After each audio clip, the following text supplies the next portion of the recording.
Hablar de la tragedia migrante en Ciudad Juárez, Chihuahua, está con nosotros en DPC esta mañana Eunice Rendón, experta en seguridad, prevención y migración.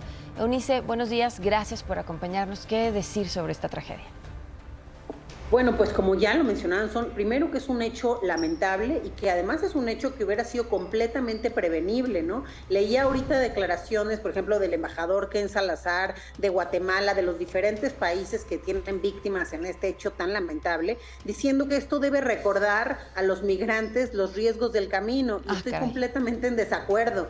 Un riesgo del camino es a lo mejor un ahogamiento en el río por pasar por un lugar peligroso, alguna eventualidad en la selva, etcétera. Pero un riesgo del camino definitivamente no es morir quemado en una estación migratoria, ¿no? Entonces creo que sí es muy importante darle la dimensión real a este hecho, no revictimizar tampoco a las personas en movilidad y en migración, como se ha hecho por algunos políticos, y sobre todo creo que nos debe dejar ver la película más amplia, es decir, hoy tenemos una frontera norte con una gran concentración de migrantes. Juárez ha sido un punto de retorno de migrantes por título 42, esta política de salud pública que se utiliza abusivamente para un control migratorio. Hoy hay 8 países. Más bien, hay personas de 8 países que pueden ser deportadas a México y muchas de ellas las deportan allá a Ciudad Juárez. Hay que recordar que de diciembre a la fecha diversos contingentes han ido llegando emigrantes a este punto fronterizo, creyendo primero que iba a terminar el título 42, iban a pasar. Después, con los anuncios de Biden también de visas humanitarias, han estado ahí varados esperando a ver si cumplen con los requisitos, no han cumplido.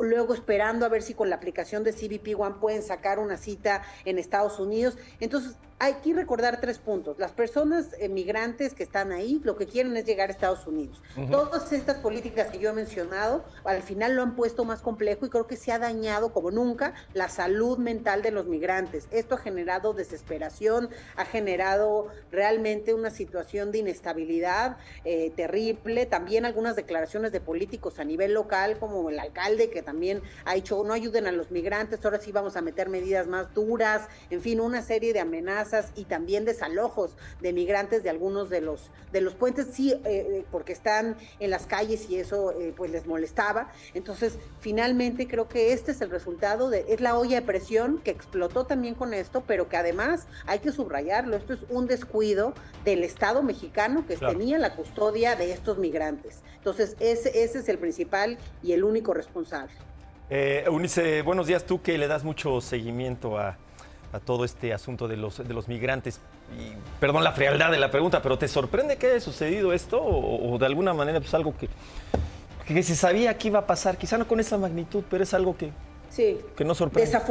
Desafortunadamente, como bien lo hiciste, si ustedes hacen una búsqueda, yo lo hice ayer, ¿no?, de migrantes que hayan muerto en los últimos años, y hay un montón de notas diariamente, 5, 3 migrantes, 2 hacinados, quemados, asfixiados. Entonces, al final del día, creo que sí es desafortunadamente parte de una realidad muy triste que viven las personas en movilidad, que además hay que recordar, no salen por gusto muchos de ellos, se ven obligados a salir por la situación. Hoy hay un estudio que salió hace una semana de Plan Internacional que marca cómo la inseguridad hoy es el principal motivo de empuje de la migración. Entonces no veo que haya un viaje más esencial que el que se haga para salvar la vida. Entonces al final la gente se ve obligada y creo que sí, desafortunadamente no sorprende que lo que sí sorprende mucho, creo yo, pues es que estaban bajo custodia del Estado mexicano, ser una cuestión prevenible y en todo caso atendible, pues, es decir, al final del día creo que se debió atender la emergencia. Si alguien quemó los colchones, etcétera,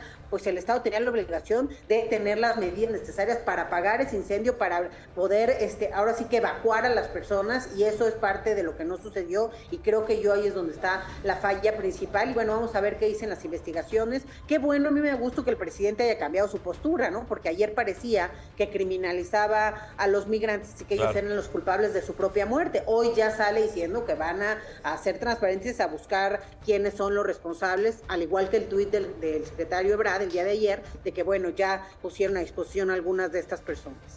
Muchísimas gracias, Eunice, te mandamos un fuerte abrazo. Buen día. No, muchas gracias a ustedes, que les vaya bien. Gracias, buen día.